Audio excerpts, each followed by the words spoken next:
Hello, hello, my precious grandchildren and nieces. How is everybody?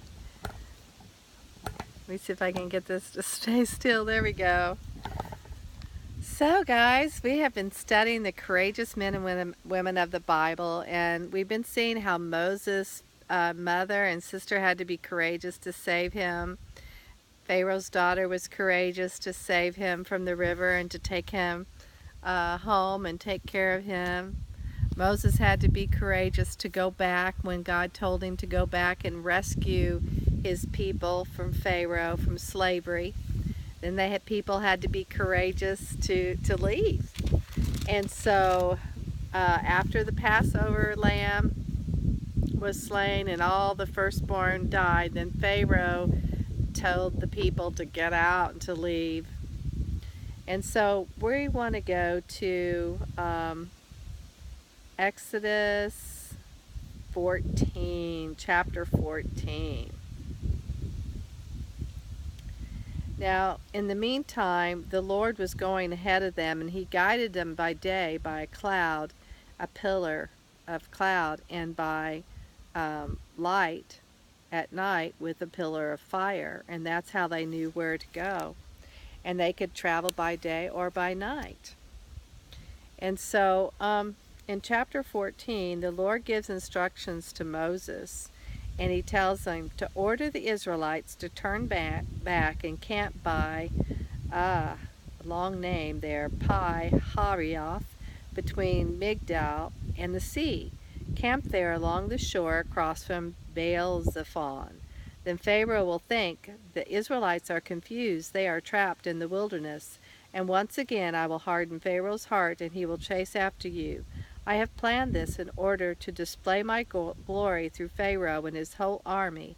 After this the Egyptians will know that I am the Lord. So the Israelites camped there as they were told. So Moses again had to be very brave and courageous to believe what God said. God's telling him that Pharaoh's going to chase after him. So in verse 5, when word reached the king of Egypt that the Israelites had fled, Pharaoh and his officials changed their minds. What have we done letting all those Israelite slaves get away? Because they did work for them, didn't they? Very hard work. So Pharaoh harnessed his chariot and called up his troops. He took with him 600 of Egypt's best chariots, along with the rest of the chariots of Egypt, each with its commander. The Lord hardened the heart of Pharaoh, the king of Egypt, so he chased after the people of Israel, who had left with fists raised in defiance. The Egyptians chased after them with all the forces in Pharaoh's army, all his horses and chariots, his charioteers, and his troops.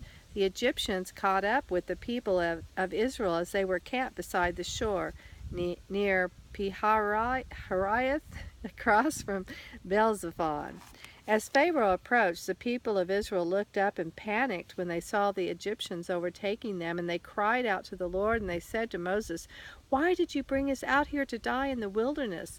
Weren't there enough graves for us in Egypt? What have you done to us? Why did you make us leave Egypt? Didn't we tell you this would happen while we were still in Egypt? We said, 'Leave us alone. Let us be slave to the Egyptians.' It's better to be a slave in Egypt than a corpse in the wilderness." But Moses told the people, "Don't be afraid. Just stand still and watch the Lord rescue you today.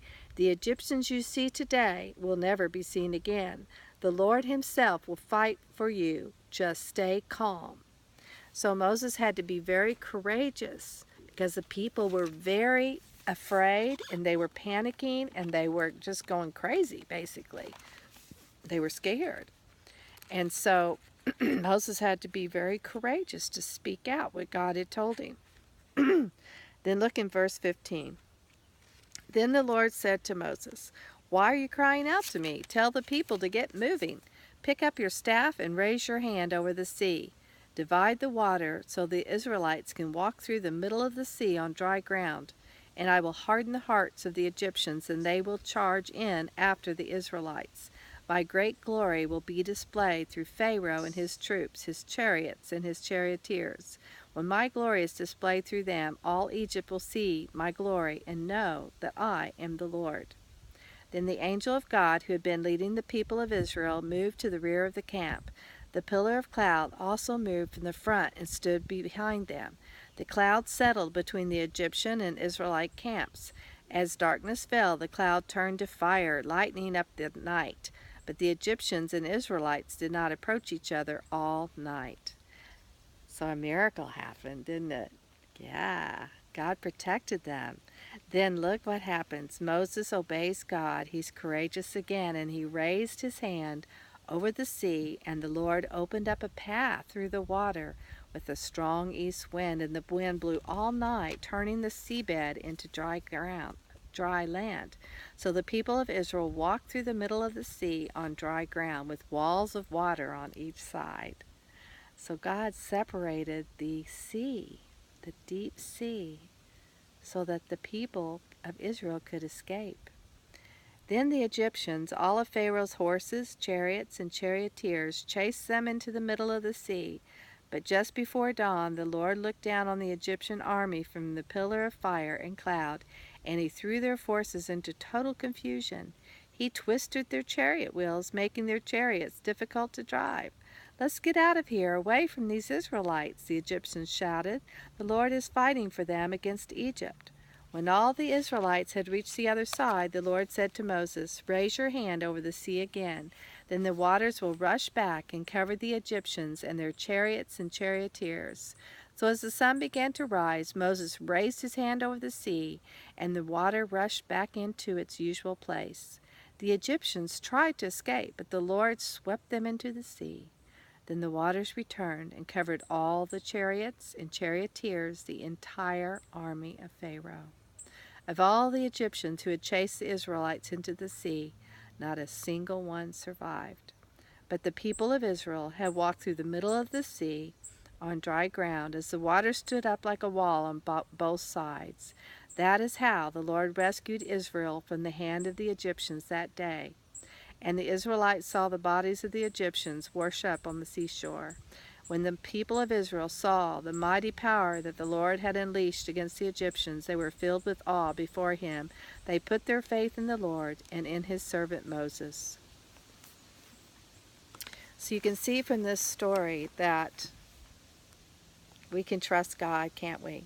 When he leads us in whatever way, and when he delivers us and rescues us from our enemies or from out of hard situations, and he can make a way.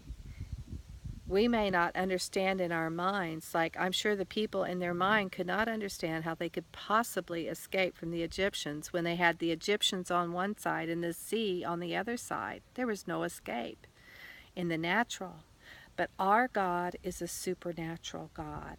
Our God is a God where there are no impossibilities. Everything is possible with our God. And he so wants us to believe in him and to have the courage to do what he tells us to do.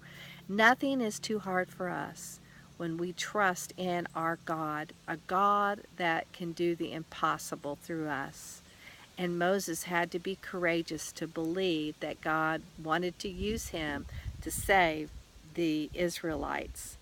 And he raised his hand, and the seas separated. He raised his hand, and the seas went back. He obeyed God. So I just want to encourage you. It doesn't matter how old you are. If you're as young as Claire, who's 3 years old, or if you're as old as Jake, who is 8, that God can give you the courage to do hard things.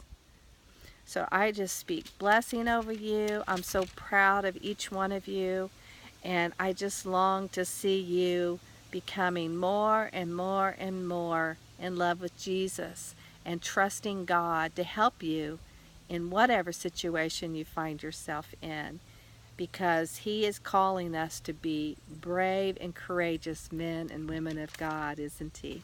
I love you guys so much. We're going to study a new person next time I see you. All right, be strong and courageous today. Bye.